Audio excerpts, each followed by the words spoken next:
Connor Porter alongside Paddy Silk for today's game at Old Trafford between Manchester United and Aston Villa. Aston Villa coming into this game after a 1-0 victory against Lille in the Europa League in midweek. However, they did lose by 4-1 at home against Chelsea in the Premier League last time out, so they need to keep up the chase for those points to keep themselves in the Champions League spots for next season. And as a result, Unai Emery has made 3 changes to his team from the side that won by 1-0 against Lille last time out. Sancho is out because he is, of course, tied to Manchester United, but Torres as well as Douglas Luiz are onto the bench. In comes Barkley as well as Mings, and John McGinn making his first start in the Premier League for Aston Villa for the first time in 2 months. Martinez, Digne, Mings, Konza, Bogard, Barkley, Onana, McGinn, Rogers, Buendia and Watkins in the starting lineup for Aston Villa today. Paddy, your thoughts on today's game?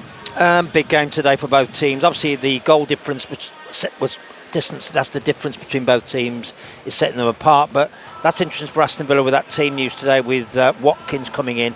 The midfield has been poor for Villa, but him coming in today will be a big help.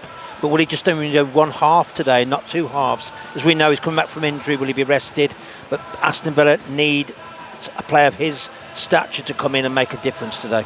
Yeah, John McGinn back in midfield for Aston Villa today. Big game against Manchester United. Commentary will be available on the BHBN Sports socials later on this week. So make sure you are following and make sure that you subscribe so you don't miss that. For myself and Paddy here at Old Trafford for today's game of Manchester United versus Aston Villa.